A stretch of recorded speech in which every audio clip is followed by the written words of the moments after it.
You know how many moods you have? Oh, yeah. I grew up with 3 sisters. She's got the moods of all 3 of my sisters combined. Different moods. Thanks, Jessica. How would you explain me that? Because they obviously don't know me. Well, I just walked in. What are you talking about? I'm goofy. Sometimes I'm funny. Like you have a ton of moods. I have a ton of moods. like what kind of moods? Oh, so many. No, what kind? Anger moods, sweet. Not anymore. We don't have fights anymore. No anger moods. No. Okay, so that's not good. Anymore. I'm a savage mood. Oh yeah, you definitely have that. And then so if I hear a door or something open like that or something, and then you're the quiet mood when you're like thinking. What do I do if I hear a door? You grab a bat. I grab a bat, and what do I do? Oops, sorry. And what do I do? I sneak around and I look for somebody. Because that's all I can have right now is a bat. Harry. And BJ, she used to go like this with me. She'd be like, Harry. And I'd do this and I would bop with her. There's videos of me with BJ when I was little going like this. Like a baby. Because she'd be like, Harry, do it with me. And BJ would be like... hey, Martha Stewart! No, you haven't seen... Come here, let me show you. Okay, Jessica, you need to try my lashes. You have big eyes, so it's going to look good on her. She said she hasn't tried my lashes yet. Only real men arrange their own baking section in their pantry. I know. All right? Okay, Martha Stewart. Look at this. I got granulated sugar. I got confectionery sugar, flour, 2 different kinds of flour, gluten flour, starch. Chips Ahoy. I have starch in here. Tuna. Every kind of cereal you can think of. I got the maple cream Oreos. I don't know if they're going to be good. Some potatoes up there. Keep the potatoes. Make homemade potatoes, wasabi potatoes. And the random Bud Light. Got a whole bunch of tuna. I love my tuna. A whole case of Bang. So we can bang later. Babe. Bang, like, drink Bang. Babe. Drink Bang. Shout out Bang, right? Babe. I'm not talking about banging, like, sexual things. Like, that's not allowed on YouTube. I know. Babe, what are you doing? Babe, what are you doing?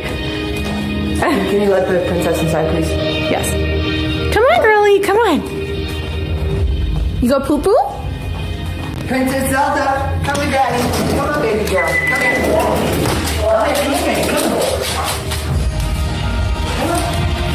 Oh, she wants you so bad now? I'm getting jealous.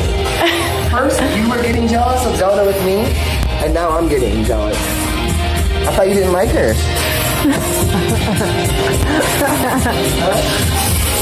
Zelda.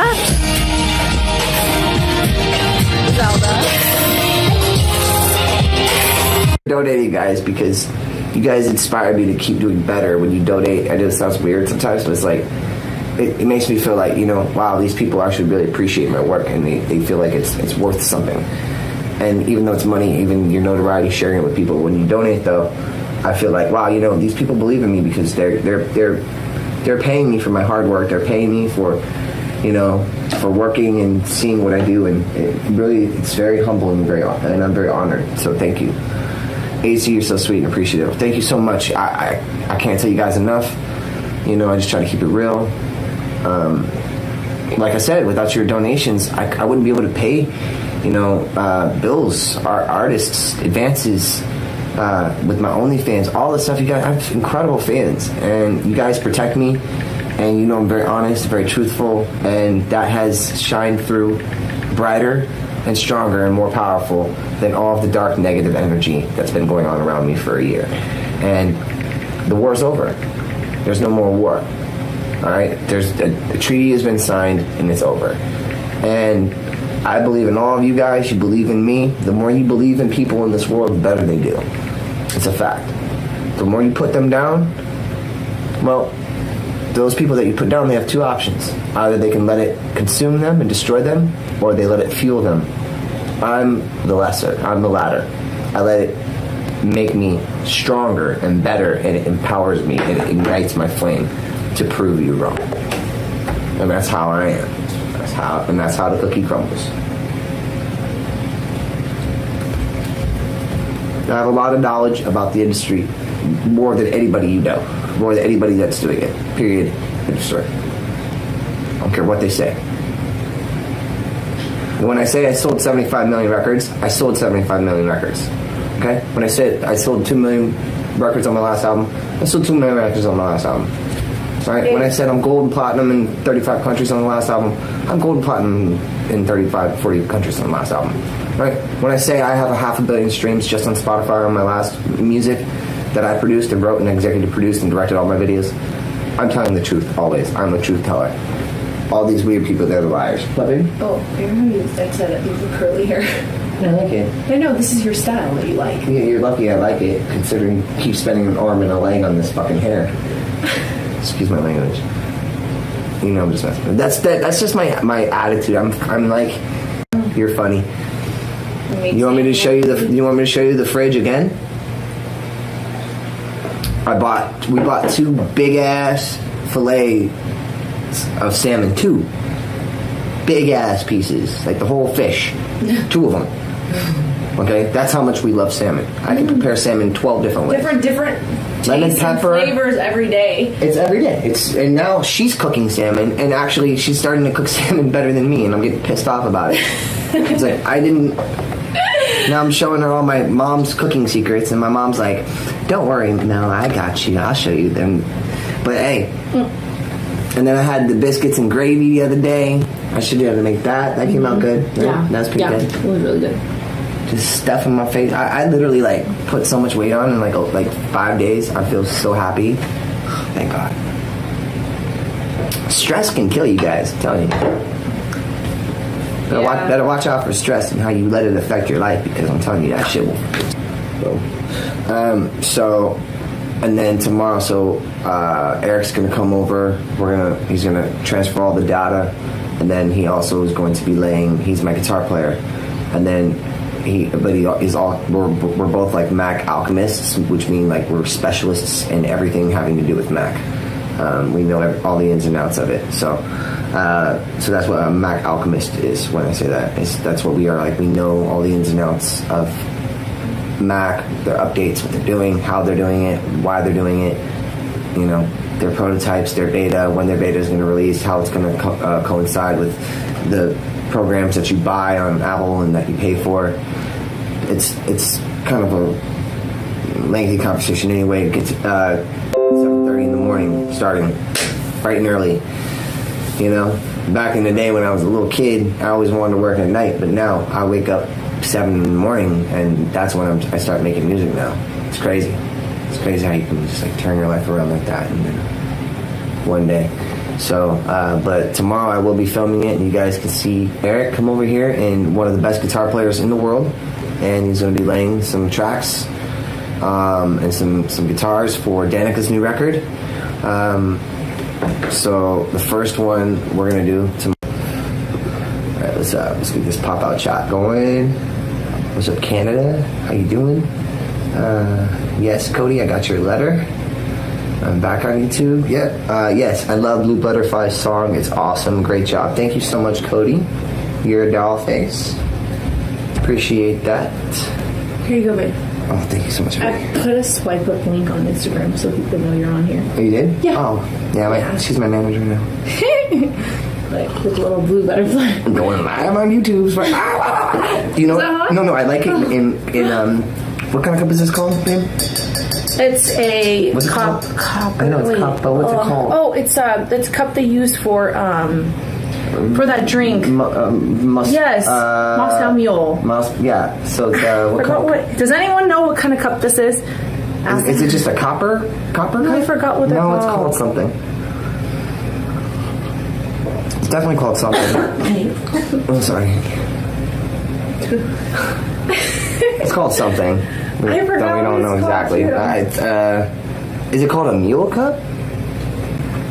Oh, they said show us the cake. Oh, yeah. Did you post something about the cake? No, not yet. Until we eat it. Then how do they know about the cake? Because I posted you putting the baking part. Janie, thank you so much for the donation. Getting it started. Woo woo. I think everyone missed you on here. I miss you guys too. The love mug. Poor Sean said the love mug. The love I love him.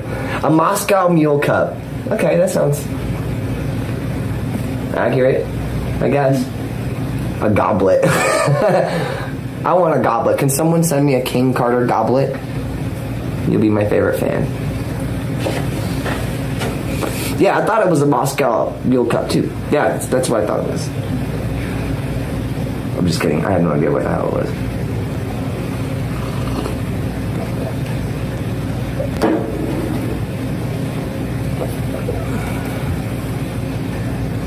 But I'm drinking coffee out of it.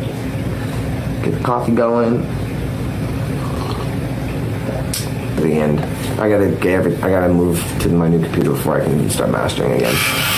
Because when I master, it takes up about 60 to 70 gigs per 2-track for the master, just for the 2-track.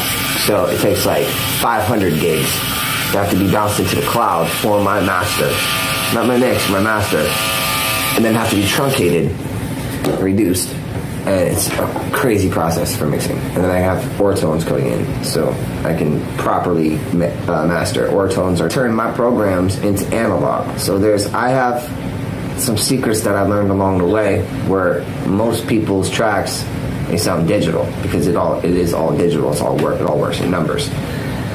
I have programs, secret programs I'm never going to share with anyone, that I learned from some cool people. Deadmau5, such as, so on and so forth, whatever.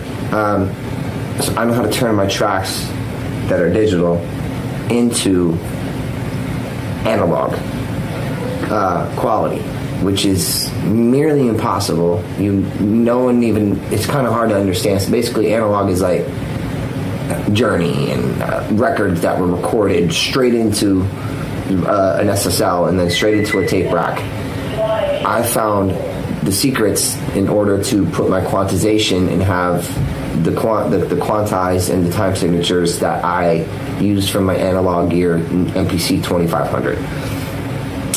So, and then I all my Nords and my Oasis and my Viruses, TI Polars, my Roland 5080 rack mounts, Nords, all of my analog gears. I took those and sampled everything into my own folders and got all of my own MIDI out of my own analog gear, which I converted to audio, so I can hit every key that comes sampled from my own analog gear. So over the course of the last 15 years, that's what I've been doing. So I've been gathering sounds, collecting sounds, watching the evolution sonically and where it's going and what drums are doing and what people are gravitating towards more because they're getting better quality music now. But that's not necessarily true, because there's analog gear that can't be touched, like Michael McDonald and Kenny Loggins and Phil Collins and George Michael and Elton John and Queen, Journey. You can't touch these guys because their analog music was so unbelievable that even today it can't be replicated, it can't be duplicated, it just cannot be even close to being emulated. So basically that's how I like to produce. Is I learned when I was a little kid, making music on the back of the couch when they would make Britney Spears and NSYNC records and Backstreet Boys records and everything. I used to sit back and watch and observe at 6 years old. And Max loved it. He saw this little kid. I would just go there to watch my brother record their parts, and I would literally just sit there.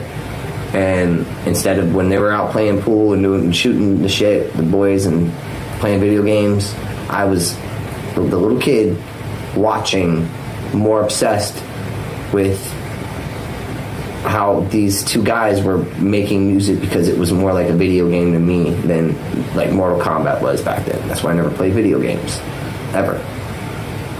I never played video